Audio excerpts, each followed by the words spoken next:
Welcome back. Well, we're going to be keeping an eye on a couple of large trades today, and Bajaj Finserv is one such trade. I think Nimesh is telling us that that large trade has got done in pre-open in the block window itself. So, you have the 2.86 crore shares worth around 5,500 crores that have changed hands.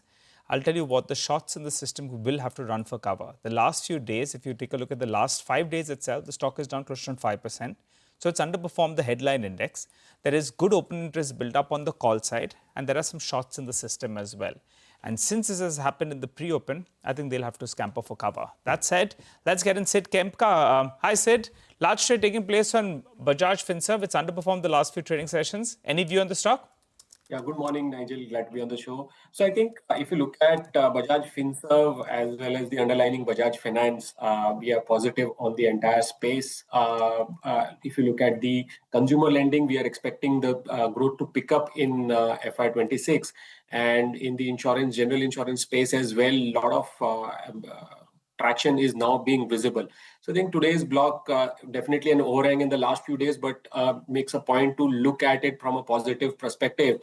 What we definitely like the underlying business, that is Bajaj Finance over the holding company Bajaj Finserv. But nonetheless, both stocks move in tandem, and hence positive view on both the stocks. Okay, that's Bajaj Finserv. That's the other large trade, ZF Commercial.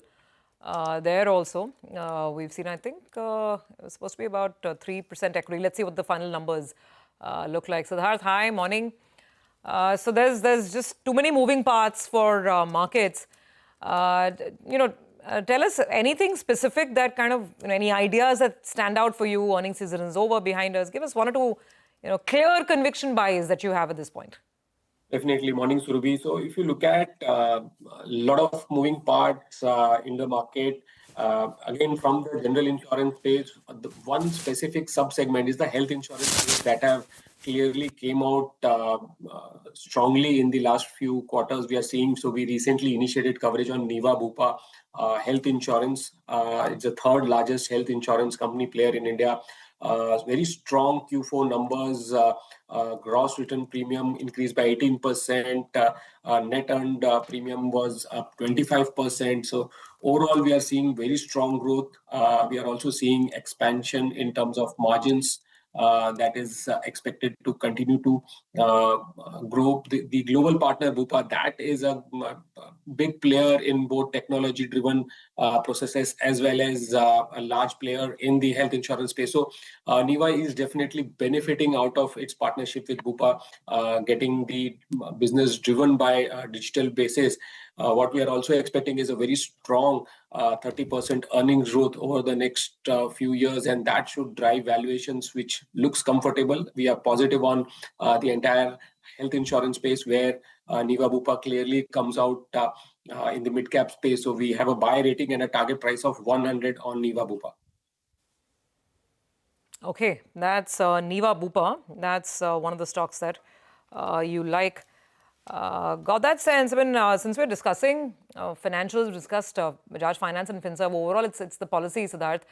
What about banks? We're expecting a 25 basis points rate cut. And let's see. I mean, there are two camps in the market.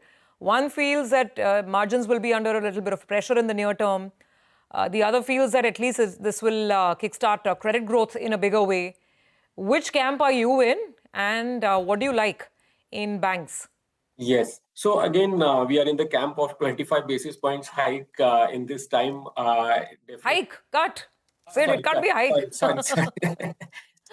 Sorry. So 25 basis points rate cut is what we are also forecasting in today's RBI policy outcome. While we continue to expect another 50 to 75 basis points rate cut in the remaining part of 2025. So clearly that while there is some fractions of the market where they are wanting to push for a bigger jumbo rate cut of 50 basis points, but I think RBI will be more calibrated given the global shocks that continue and the Trump tariff which are yet to get resolved.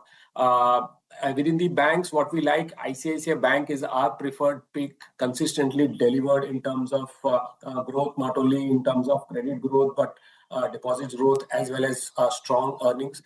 In terms of recovery in growth, we are expecting SBI to do that. Last year has been pretty strong. NIMs are likely to now stabilize and see marginal improvement going forward. So these two large banks are our top picks, ICICI Bank followed by an SBI. Sid, what about Bharti Hexacom? You know, that stock, I think in the last 3 or 4 months, it's up 35% if I remember correctly. You think it's run its course? Yeah, hi. So basically, if you look at Bharti, we were definitely very positive. Numbers have come out pretty strong, but definitely at the current valuations, we see it's run up its course. Just today morning, we have downgraded the stock to neutral as the risk reward is no longer looking attractive. While Bharti Hexacom continues to provide a pure play exposure to the parent Bharti's fast growing wireless as well as home business. With a better ROC, lower capital misallocation concerns, and hence we looked at it from a premium valuation perspective. However, the 40% premium to its parent, we believe is steep, and the risk reward is no longer attractive. Core business continues to do well, but at these valuations, we definitely have a neutral rating and wait for any correction to look at it positively again. Okay, all right.